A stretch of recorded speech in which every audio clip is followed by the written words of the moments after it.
आप लोगों को स्क्रीन दिख रही है? Yes sir. Okay, yes sir. तो जहां छोड़ा था वहीं से प्रारंभ करते हैं।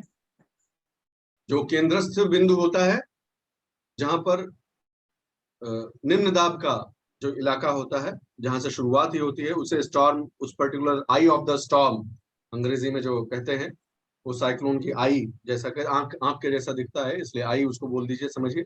वहीं से जो है वो सारी प्रक्रिया प्रारंभ होती है और ये फैलता जाता है। इस प्रकार से देखिए, सबसे ऊपर आप देख रहे हैं आई हो गई, ये आई की वॉल हो गई चारों तरफ, ठीक है। यहाँ कुछ नहीं होगा, यहाँ कोई दिक्कत नहीं होगी, लेकिन इसके बाहर का जो ये है, ये एरिया जितने में फैला हुआ होगा, ये कई किलोमीटर्स का, ये मत समझिएगा ये छोटा मोटा जो गांव के देहात के हमारे आपके खेत में जो चक्री घूमती है उसकी बात हो रही है, जिसको देख के लोग मंत्र पढ़ने लगता था कि परेत है कोई, याद होगा, जो गांव रहे हो जानते हैं। तो ये उसकी बात नहीं हो रही, ये बहुत बड़े एरिया में होता है। अभी इसका लेटेस्ट एग्जांपल आपको याद होगा, सबसे जो नवीनतम उदाहरण उसका कौन सा है? हरिकेन। अरे अभी आया रहा गुजरात में, हरिकेन हरिकेन कर रहा है सब। इतना बड़ा न्यूज बना, सब आप भूल गए, ऐसा नहीं करिए। यस यस, ताउते जो है वो कौन से भाषा का शब्द है भाई? जीएस वाले सब तैयारी करने वाले लोग हैं, हम तो कल आज कलमा पढ़े हैं। म्यांमार। हाँ, बर्मीज लैंग्वेज जो होती है वहां से है। तो ये नेम नॉमेनक्लेचर कैसे होता है मालूम होगा सबको। पूरा एक लिस्ट होता है, लिस्ट ऑफ नेम्स होती है, और उस सीक्वेंस के आधार पर फिर वो नेम किए जाते हैं। कहीं कहीं अल्फाबेटिकल होता है, कहीं पे नाम पहले से तय होते हैं, ठीक है। जैसे 13 देशों का ये समूह है, भारत भी जिसका वो है, बांग्लादेश से लेकर यमन तक, बांग्लादेश से यमन तक 13 देशों का समूह है। जान लीजिएगा कौन कौन से हैं, उनका एक बना हुआ है, उन्हीं के सहमति से नाम वाम उसको दिया जाता है, इस बात को जाने रखिएगा। एक चीज और बता देते हैं, साइक्लोन ही आप पढ़ रहे हैं तो साइक्लोन के, अच्छा ये किस समय आएगा वैसे, साल के कौन से समय में इसकी संभावना अधिक रहेगी, जरा लॉजिक लगा के बताइए। सर आफ्टर समर, मतलब आई मीन आफ्टर हाँ, let us think about it, ऐसे खाली सोच कर बताएं कि इसका मूल कारण क्या है, उत्पत्ति इसकी किस वजह से हो रही है। Low pressure. लो प्रेशर से भी पहले क्या हो रहा है?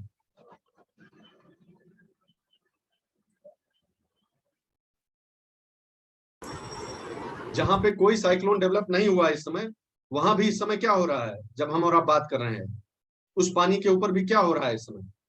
जो सनरेज आती हैं, सनरेज उस पर पड़ रही, सिंपल सी बात है, एकदम सिंपल रखिए, बेसिक रखिए चीजों को। यस, इंसोलेशन, सौर विकिरण जो पड़ रहा है, वो सबसे पहला पॉइंट है।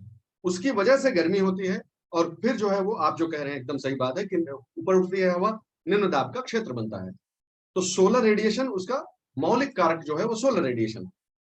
तो वो सबसे ज्यादा कब होगा भाई अपने इधर? अपने इधर का मतलब नॉर्दर्न हेमिस्फीयर में, उत्तरी गोलार्ध में। यस, समर कह लीजिए।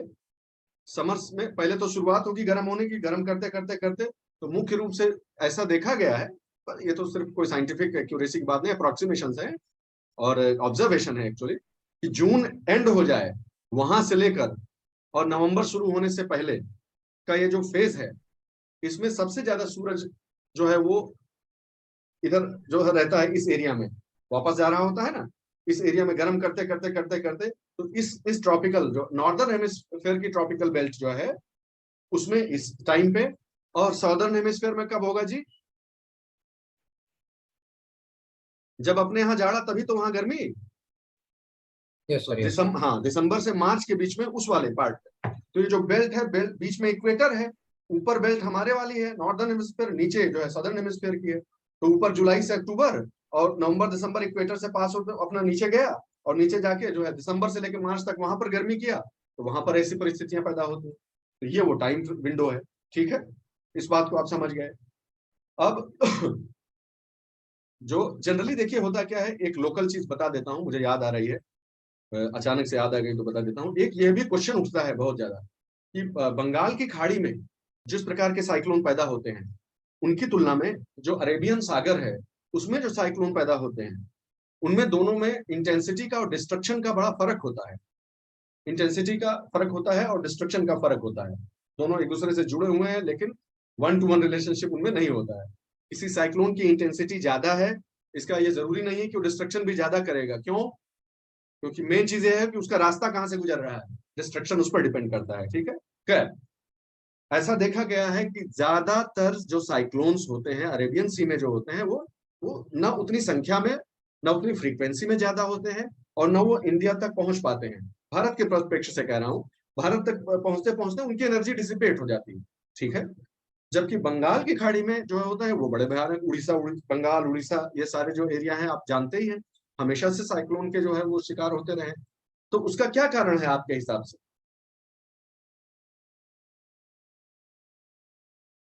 कभी सोचा इस बारे में? अगर पूछ ले, या आप लॉजिक से ट्राई करते हैं, गलत होंगे तो गलत होंगे, मैं भी लॉजिक से ही बता रहा हूँ, इंफॉर्मेशन के बेसिस पे नहीं बता रहा हूँ।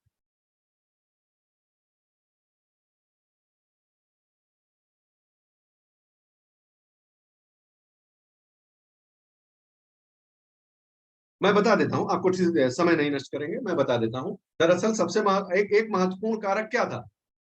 सूरज की रोशनी, वो तो जानते ही आप।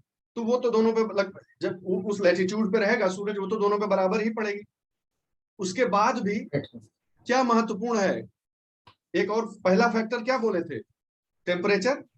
उतना ही रोशनी दो जगह पे पड़े, लेकिन अलग अलग वाटर बॉडीज का टेम्परेचर अलग अलग बढ़े या घटे तो फर्क पड़ जाएगा ना।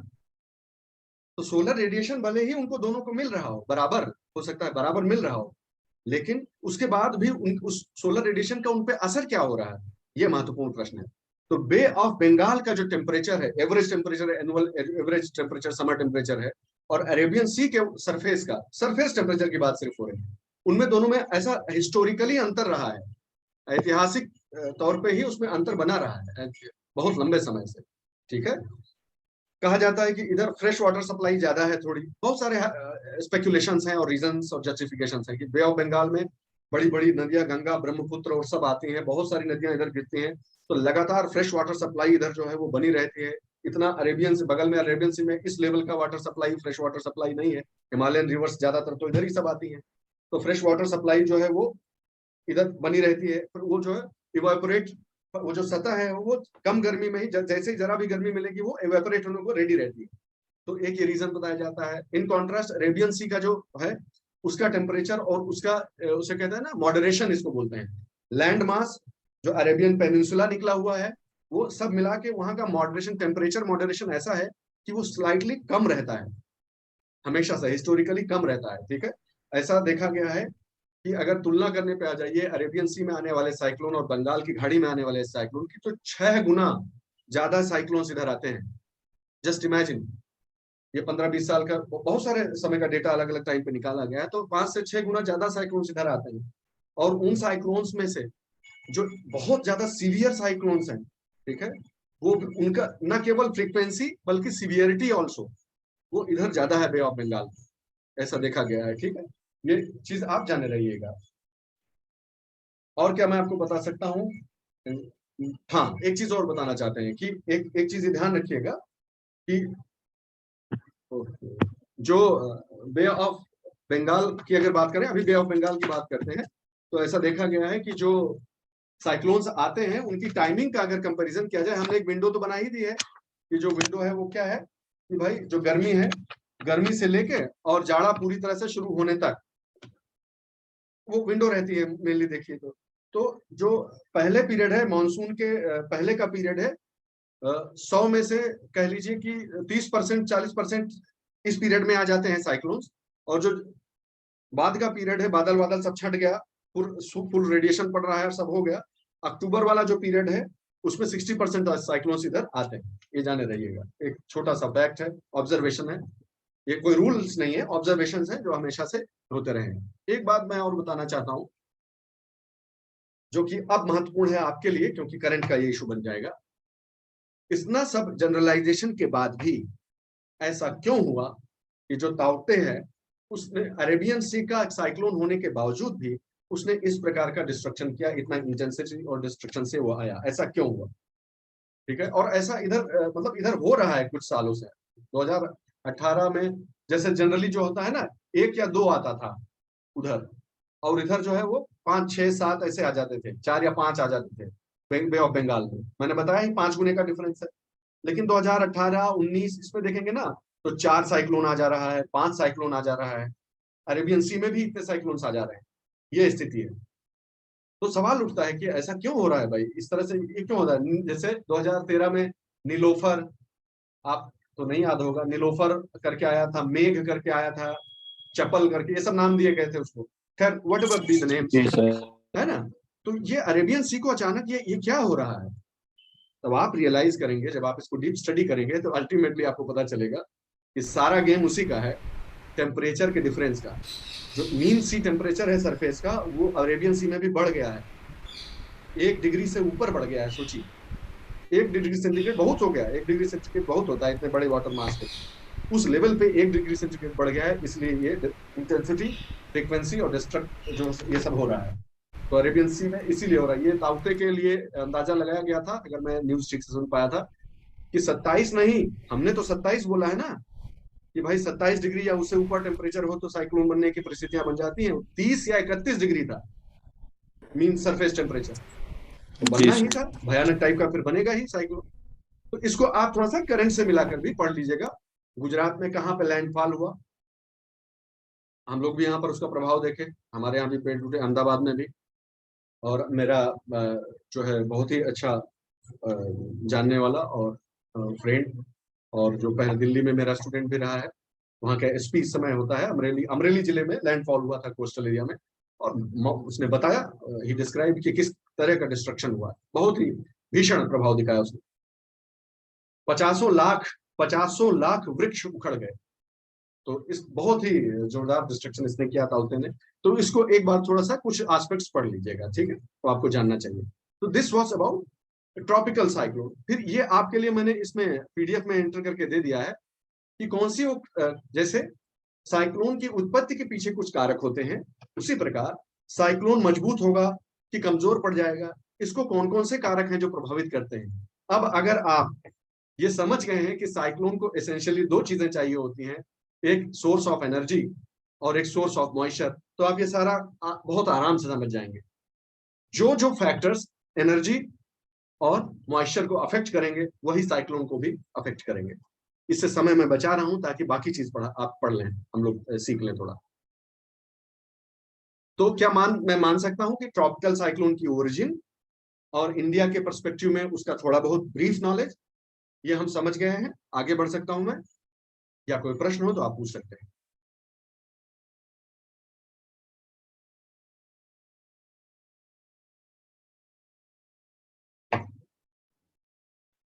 कोई प्रश्न नहीं है तो मैं आगे बढ़ता हूं।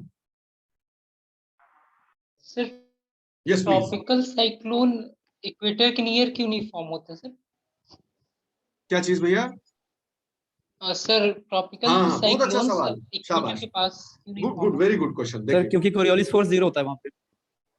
ठीक बात है, बहुत सारे कारण हैं, एक ही कारण को हम नहीं लेंगे। देखिए 3 बात बहुत अच्छे से याद रखिएगा, 3-4 कारण हमेशा याद रखिएगा। मुख्य रूप से 2, कोरियोलिस फोर्स की बात हो गई, एकदम सही बात है। एक कोरियोलिस फोर्स एक चीज हो गई कि जैसे जैसे आप इक्वेटर की तरफ आते जाते हैं तो कोरियोलिस फोर्स जो है वो, उसका इफेक्ट जो है वो नल एंड वाइड कम होने लगता है। लेकिन एक बात और ध्यान से रखिएगा जो कि माइनर फैक्टर है, लेकिन आपको आगे भी ये काम आने वाला है, अभी जब हम आगे पढ़ेंगे। ध्यान रखिएगा, मन में यह भ्रम कभी मत रखिएगा कि जो इक्वेटोरियल रीजन है, विषुवतीय क्षेत्र है, वह धरती की सतह का सबसे गर्म हिस्सा है।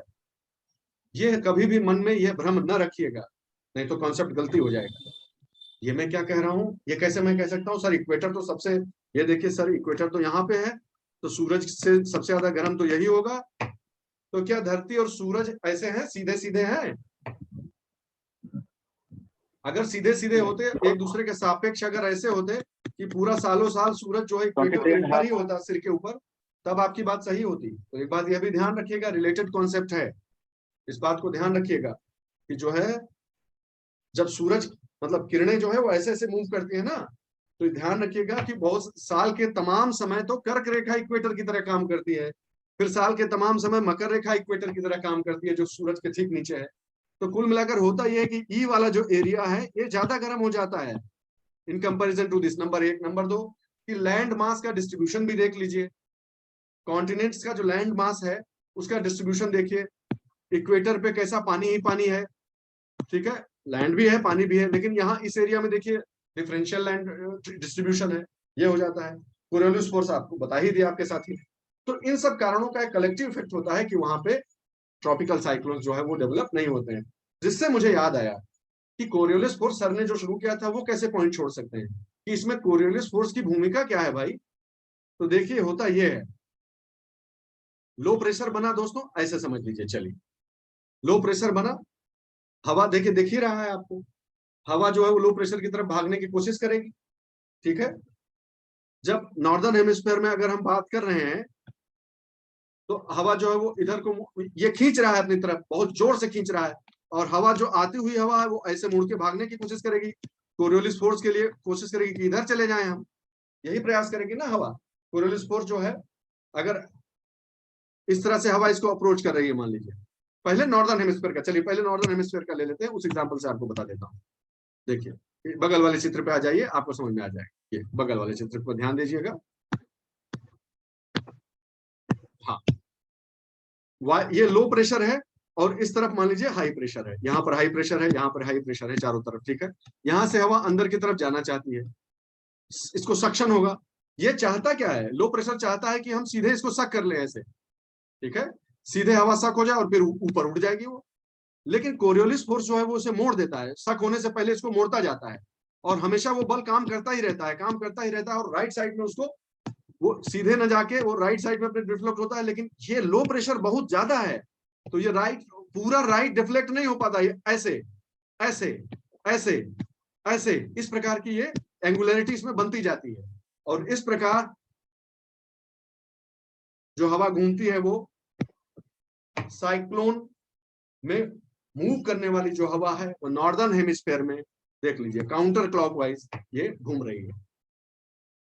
सदर्न हेमिस्फीयर में इसको समझिए, सदर्न हेमिस्फीयर में क्या रूल है भाई कि वो जहां हवा जिस तरफ जाएगी वो अपने बाएं की तरफ मुड़ने की कोशिश करेगी, बाएं की तरफ ऐसे मुड़ना चाहेगी, लेकिन ये फोर्स इतना ज्यादा है कि उसे घुमा लेगा, तो एक ऐसा कर्वेचर वाला पाथ बनेगा, कर्वेचर का पाथ, और इस प्रकार वो वहां पर क्लॉकवाइज घूमेगा। कोरियोलिस फोर्स ये छूट ना जाए, जो सर ने बताया था वो ध्यान रखिएगा। तो साइक्लोन के लिए, ट्रॉपिकल साइक्लोन के लिए नॉर्दर्न हेमिस्फीयर सदर्न हेमिस्फीयर में विशेष रूप से ध्यान रखिएगा कोरियोलिस फोर्स की क्या भूमिका है। यही चीज अगर एंटी साइक्लोन होता भाई तो ये मामला पलट जाएगा। आप सब समझ सकते हैं कि एंटी साइक्लोन में प्रेशर बिच्चे में हाई होगा, बाहर कम होगा, तो हवा बाहर की तरफ जाना चाहेगी सीधे, लेकिन अपने दाहिनी तरफ घूम जाएगी, जाना चाहेगी सीधे लेकिन अपने दाहिनी तरफ घूम जाएगी। तो अगर एंटी साइक्लोन हुआ तो नॉर्दर्न हेमिस्फीयर में क्लॉकवाइज घूमेगा, ठीक, इसको पलट लीजिए। अगर एंटी साइक्लोन हुआ तो सदर्न हेमिस्फीयर में एंटी क्लॉकवाइज घूमेगा। ये चीज क्लियर हो गई आपको? कोई भी एक दो लोग बताइए तो मैं फिर आगे बढ़ता हूं। Yes sir. मूवमेंट भी आप समझ गए, बहुत अच्छा।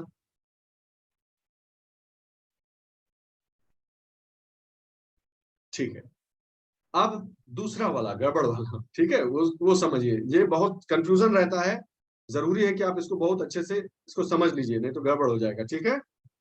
दूसरे टाइप का जो साइक्लोन है वो इधर नहीं पाया जाता है। सबसे पहली बात, जिस एरिया का आपने डिस्कशन कर लिया है उस एरिया की बात अब नहीं हो रही है, ठीक है। एक्स्ट्रा ट्रॉपिकल साइक्लोन्स की बात अब हम करने जा रहे हैं, यानी जो ट्रॉपिकल एरिया में नहीं होते हैं। तो फिर कहाँ होते हैं जी? तो ये जो ट्रॉपिकल एरिया समाप्त हो रहा है ना, मैं आपको बता ही देता हूँ, ध्यान से देखिएगा। ट्रॉपिकल एरिया कहाँ खत्म हो रहा है भाई? यहाँ खत्म हो जा रहा है ट्रॉपिकल एरिया लगभग। तो ये 30 डिग्री ले लीजिए इधर और 60 के बीच में मान लीजिए ऐसा। ये जो पट्टी है देखिए, वही पट्टी पे मिलेगा, ये यही पट्टी में इधर और यही पट्टी में इधर, इन दो पट्टियों में ये जो मिड लैटिट्यूड्स कहलाते हैं, मध्य अक्षांश है ना। देखिए भाई, ये तो 0 हो गया, यहाँ जो है वो 90 हो गया, तो ये हाई वैल्यू हो गई, तो ये बीच की वैल्यू है, इसलिए इसको मिड लैटिट्यूड कहते हैं, तो जानते ही होंगे आप, ठीक है। तो मिड लैटिट्यूड है नंबर 1। वैसे ही पढ़ेंगे हम जैसे हमने ट्रॉपिकल साइक्लोन पढ़ा, ठीक है, कि उत्पत्ति कहाँ होती है? यहाँ होती है, मिड लैटिट्यूड्स में होती है, दोनों ही गोलार्धों में, ठीक, मध्य अक्षांश के उसमें होती है, इलाके में। नंबर 2, इसकी उत्पत्ति का कारण क्या होता है? क्या यहाँ भी वही कारण होता है? कि ये गर्माएगा, लो प्रेशर बनेगा, नहीं नहीं, यहाँ पर वो कारण नहीं होता है। यहाँ पर क्या कारण होता है, देखिए ध्यान से समझिए।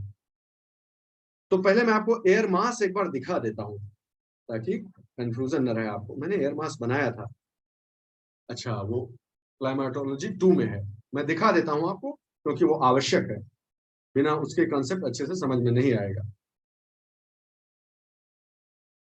पहले आप ये जान ले, मैंने आपको जैसा कि बताया कि जो पट्टियां हैं वो सारी कॉन्टिन्यूअस नहीं होती हैं। हाँ बहुत सारे होते हैं, यही ले लीजिए एग्जाम्पल, मान लीजिए ये एयर मासेस का एग्जाम्पल है, ध्यान से सुने आप लोग। जो बहुत सारे एयर मासेस होते हैं, ठीक है, इस वाले एरिया में जितना भी मिलेगा, बीचे में ट्रॉपिकल जो एरिया है उसमें जितना भी चीज मिलेगा एयर मासेस होंगे। वो कैसे एयर मासेस होंगे, टेम्परेचर वाइज वार्म होंगे। और जो ये वाले एरिया है तो वो कैसे होंगे, वो कोल्ड एयर वाले होंगे मासेस। ठीक बात है, एकदम सिंपल सी बात है। तो यदि इनके बीच इंटरेक्शन हो जाए कभी किसी भी कारण से, वो कारण बहुत सारे, मैं बताऊंगा आपको कैसे शिफ्टिंग होती है, मूवमेंट होता है, किसी भी कारण से गर्म हवा ठंडे की तरफ या ठंडी हवा गर्म की तरफ आकर मिलने लगे, तो क्या होगा भाई, कोई लगाओ दिमाग। आदित्य, गर्म हवा और ठंडी हवा की बॉडीज, एयर मासेस आपस में मिलेंगे तो क्या बनेगा? सर आपने अभी थोड़ी Fronts देर बनेंगे। पहले ही बताया था सर। बताया था, यस। आप सब अ, लोग जानते ही हैं Front। फ्रंट। एकदम हाँ यही वाला तो फ्रंट्स बनेंगे। ऑक्लूडेड फ्रंट, बहुत अच्छी बात है, बिल्कुल सही बात है। ऑक्लूडेड। 1 2 3, 3 तरह में से कोई भी फ्रंट बनेगा, डिपेंड करता है कि स्थिति कैसी है। ठीक है, अगर वार्म एयर कोल्ड की तरफ जा रही है वार्म फ्रंट बनेगा, कोल्ड वार्म की तरफ आ रहा है कोल्ड फ्रंट बनेगा। और अगर स्पीड ऐसी है कोल्ड एयर की, देखिए ऐसे बहुत आसानी से मैं समझाता हूं आपको, चलिए यहां पे ही समझा देता हूं मैं आपको, देखिए ध्यान से देखिए। इधर से ठंडी हवा चल रही है भाई, तो किधर की तरफ मुड़ना चाहेगी, इधर, राइट साइड अपने हो जाना चाहेगी। इधर से गर्म हवा चल रही है, वो इधर को मुड़ना चाहेगी। तो फिर आपस में ये टकराएंगे क्यों? नहीं, कुछ तो मास टकराएंगे ही, लेकिन होता क्या है, अभी मैं इस समय ये डिटेल नहीं बताना चाहता था, लेकिन जान लीजिए, जेट स्ट्रीम की उपस्थिति के कारण इधर से जाने वाले जो वार्म फ्रंट हैं वो कई बार ये ब्रेक हो जाते हैं 2 में। मैं कलर बदल देता हूं, इस कलर से कंफ्यूजन हो रहा है थोड़ा, मैं रेड कलर ले लेता हूं गर्म हवा के लिए। ये 2 भाग में इस जगह पे मिड लैटिट्यूड्स में आके एक इधर हो जाता है, तो यहां टक्कर होती है, ठंडी हवा और गर्म हवा की यहां टक्कर हो जाती है। ठीक है, तो अगर ये टक्कर कोल्ड फ्रंट बना सकती है या वार्म फ्रंट बना सकती है, डिपेंड करता है कि कौन किसकी तरफ आ रहा है। सिंपल सी बात है कि ये हवा ठंडी वाली हवा चल के आई है या गर्म हवा चल के आई है। तो ऑक्लूडेड फ्रंट क्या है भाई, तो ऑक्लूडेड फ्रंट, ध्यान से सुनिए, ऑक्लूडेड फ्रंट ये है कि ठंडी हवा की स्पीड इतनी ज्यादा हो कि गर्म हवा को पीछे छोड़ता जा रहा है, छोड़ता जा रहा है, छोड़ता जा रहा है, और ये हवा जो है वो आगे से भी इसे उठा दे, और इतना तेज पेनिट्रेशन हो इसका, एग्रेसिव हो कि पीछे से भी इसको उठा दे। तो आगे से तो दबा ही रहा है, पीछे से भी, पीछे से आके इतना तेजी से वो ओवरटेक कर ले गर्म हवा को कि पीछे से भी दबा दिया और पूरा हवा को ही उठा दिया। यानी वार्म एयर का कोई भी पार्ट सरफेस पे टच नहीं हो रहा है, दोनों तरफ से वो ट्रैप्ड हो गया। ये ऑक्लूडेड फ्रंट है, ठीक है, जिसका कि इस चित्र में इस प्रकार से ये चित्रण किया गया है नीचे सबसे। ठीक है, तो हम वापस आते हैं, ये डिटेल्स तो हम पढ़ चुके हैं, इसको रिपीट करने का कोई फायदा नहीं।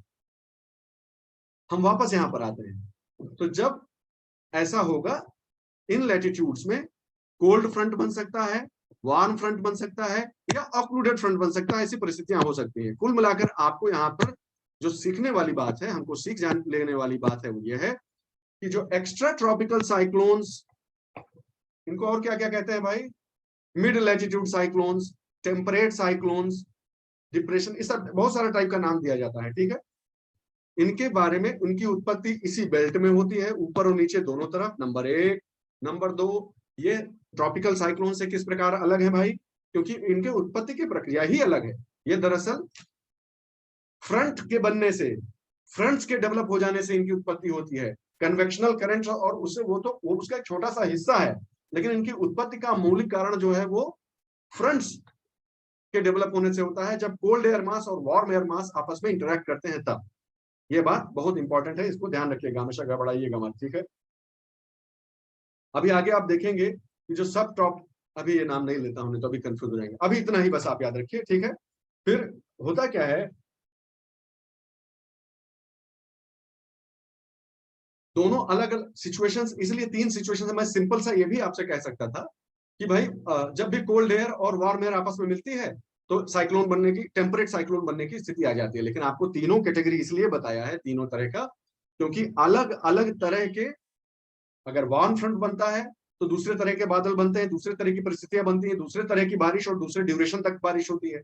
अगर कोल्ड फ्रंट बनता है तो दूसरे तरह की स्थिति होती है। ऑक्लूडेड हो जाए फ्रंट तो थोड़ी बहुत बारिश होकर फिर मैटर खत्म हो जाने को हो जाता है। तो इसलिए आपको ये जानना जरूरी था कि 3 अलग अलग तरह के प्रक्रियाएं इन्वॉल्व हो सकती हैं इसमें, और तीनों के प्रभाव अलग अलग होते हैं, इसलिए मैंने तीनों प्रक्रिया बताई। अगर शॉर्ट में आप याद रखना चाहते हैं तो इतना भी याद रख सकते हैं कि जो है temperate cyclones unlike tropical cyclones are formed by interaction of cold air mass with hot air with warm air mass। इतना सिंपल सा भी याद रख सकते हैं, ये उत्पत्ति में उनके अंतर है। अब थोड़ा सा आपको गहराई की तरफ ले जाता हूं कि सर ये तो ठीक है, लेकिन जो साइक्लोन आखिर घूमता तो है ही ना, तो घूमता क्यों है, यानी वहां लो प्रेशर तो बनता ही होगा ना। अगर वहां भी साइक्लोन नाम इसी पर आया है तो टेम्परेट साइक्लोन भी घूमता होगा, उसकी अपनी गति होगी, अपना रास्ता होगा, तो वहां भी घूमता क्यों, लो प्रेशर तो वहां भी बनता होगा सर। तो बोला ऑब्वियसली जब कोल्ड एयर वार्म एयर को ऊपर उठा रही है तो लो प्रेशर डेवलप हो रहा है और ऊपर वही कन्वेक्शन जैसी स्थिति तो हो ही जा रही है ना। बोला ठीक है, ओके, वो तो समझ गए सर, लेकिन क्या कोई और भी इसके लिए कोई और भी प्रक्रिया जिम्मेदार है? तो एक प्रक्रिया है जो लेटेस्ट रिसर्च है, मॉडर्न रिसर्च है, वो जेट स्ट्रीम। अभी हम सीखेंगे आगे। जेट स्ट्रीम का एक कॉन्सेप्ट है। जेट स्ट्रीम का जहां जहां पर कन्वर्जेंस होता है वहां की हवा को जो है वो भारी कर देता है और वहां हवा डिसेंड होती है, नीचे नीचे की तरफ गिरती है। जहां पर जेट स्ट्रीम फिर से इधर उधर फैल जाती है, यानी मजबूत छत, ऐसा समझ लीजिए कि मजबूत छत नहीं है, तो वहां पर हवा को जो है ऊपर उठने का मौका मिलेगा, लो प्रेशर जोन वहां पर प्रोलिफरेट हो सकता है, तो वहां लो प्रेशर जोन बनेगा, नहीं तो हाई प्रेशर जोन बनेगा। याद रखिएगा, टेम्परेट साइक्लोन्स के बनने में जेट स्ट्रीम की भी भूमिका रहती है। जो लो प्रेशर और हाई प्रेशर डेवलप होगा, कैसे होगा, कहां पे बनेगा साइक्लोन, इसमें उसकी भी भूमिका होती है। जेट स्ट्रीम अभी आपको पता ही नहीं लगेगा अगर आपने पहले नहीं पढ़ा हुआ है, लेकिन कोई चिंता की बात नहीं है। इसको अभी खाली ये याद रखिए कि जेट स्ट्रीम की एक भूमिका होती है, वो तय करता है कि किस एरिया में लो प्रेशर डेवलप हो पाएगा, किस में नहीं, कहाँ पे हाई प्रेशर डेवलप होगा। और ऑब्वियसली जहां पे हाई प्रेशर डेवलप हो गया वहां कैसी परिस्थितियां बन जाएंगी भाई, अभी क्या बताया था,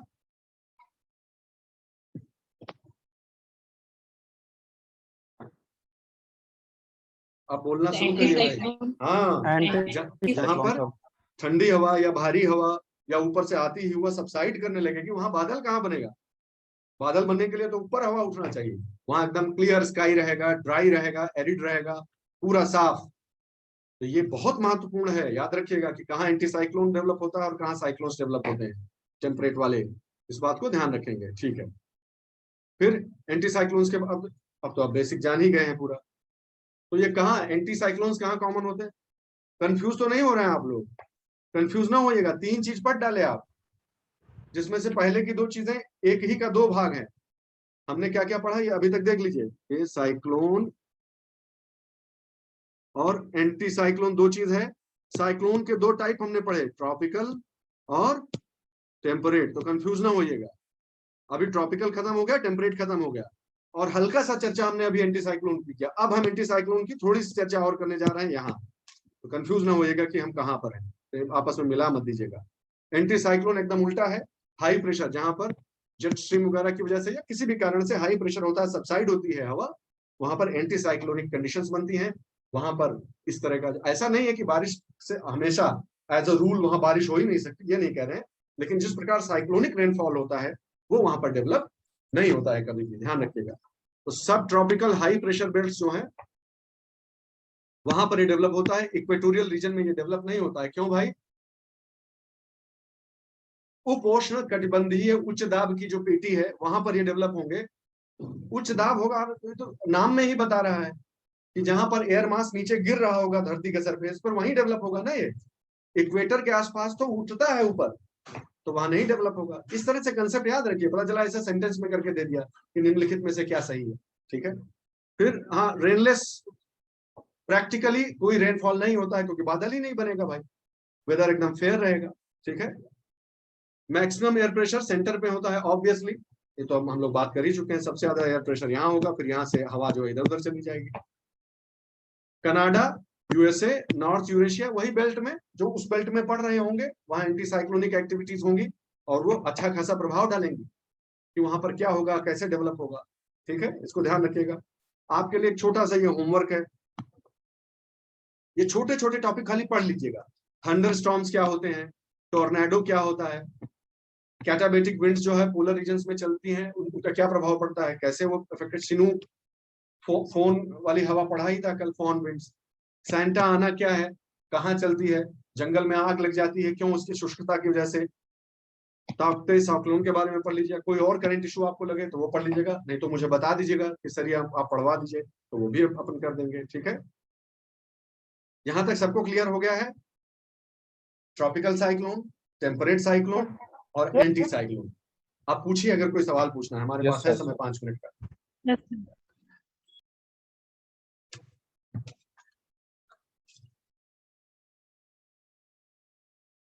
ठीक है, तो थोड़ा सा आगे बढ़ जाते हैं। बेसिक सा आपको एक इंट्रोडक्शन दे देता हूं मैं। अब थोड़ा थोड़ा सीरियस की तरफ हम लोग बढ़ रहे हैं, थोड़ा थोड़ा डिस्कशन, कंसेप्ट डीप थोड़े होते जाएंगे। ठीक है, तो आप खूब ध्यान से इसको देखिएगा। अगले 5 मिनट में हम ये देखेंगे। अब हम क्या सीखने जा रहे हैं, बहुत सारे अलग अलग फुटकर कॉन्सेप्ट हमने पढ़ ली। अब हम सिस्टमेटिकली उन सभी कॉन्सेप्ट्स को अप्लाई करने जा रहे हैं। तो क्लाइमेट को समझने के लिए हम क्या चीज सीखेंगे, हमने पहले ही तय कर लिया है कि हवा, पानी और तापमान, जो सोलर रेडिएशन कह लीजिए, इनका आपस में इंटरेक्शन कैसे होता है ये जान ले तो क्लाइमेट समझ में आ सकता है अच्छे से। तो अब सबसे पहली चीज हम सिस्टमेटिकली पढ़ने जा रहे हैं कि ग्लोब, हमारा जो अर्थ है, उस पे हवा की क्या स्थिति है। ठीक है, हवा कैसे मूवमेंट करती है। देखिए, इस चित्र को देखते ही आपको पता चल जाएगा कि मैं इसमें क्या बताना चाह रहा हूं। आपको मैं सिर्फ ये बताना चाह रहा हूं कि अलग अलग जो जगहें हैं, इक्वेटर के आजू बाजू का ये जो एरिया है, कर्क रेखा तक का जो एरिया है, पूरे साल में अगर आप देखें तो सबसे ज्यादा सोलर रेडिएशन इसी एरिया में पड़ता है। उससे थोड़ा कम यहाँ, उससे कम यहाँ, और यहाँ बिल्कुल कम। ठीक, तो ये तय हो गया कि कौन सा हिस्सा सबसे ज्यादा गर्म होगा और वहां का टेम्परेचर कैसा होगा। ये देखिए, ऐसा होगा टेम्परेचर। अभी सोलर रेडिएशन की बात करिए, इंसोलेशन की बात करिए, तो इक्वेटर के आसपास सबसे ज्यादा, ये देखिए, उससे कम मिड लैटिट्यूड्स में, और सबसे कम हाई लैटिट्यूड्स और पोलर एरिया। ठीक है, पोलर रीजन में सबसे कम रहेगा। सब एकदम ठीक बात है, सबको एग्री करते होंगे इस चीज से। तो उसका इम्प्लीकेशन क्या है, उसका परिणाम क्या है। ठीक है, ये देखिए, उसका परिणाम ये हुआ कि जो इक्वेटर पे है वहां एकदम गर्म हो जा रहा है मामला, तो हवा ऊपर ही उठेगी उस पूरे एरिया में। ट्रॉपिकल एरिया में हवा ऊपर उठेगी गर्मी की वजह से, तो वहां पर निश्चित रूप से लो प्रेशर जोन बनेगा, लो प्रेशर जोन बनेगा वहां पर। ठीक, बस अभी इतना ही, धीरे धीरे सीखिएगा स्टेप बाय स्टेप। दूसरा चीज हम श्योरिटी के साथ क्या कह सकते हैं कि जो पोलर एरिया है, इसका ठीक उल्टा कर दीजिए ना। जो पोल वाला रीजन है वहां पर तो जाती ही नहीं सूरज की रोशनी उस मात्रा में, वहां ठंडक इतनी ज्यादा है, हवा इतनी डेंस है, तो वो तो डेंस हवा है, तो डेंस हवा तो नीचे बैठी रहेगी ना, तो वो हाई प्रेशर एरिया बनेगा, ये पक्का है।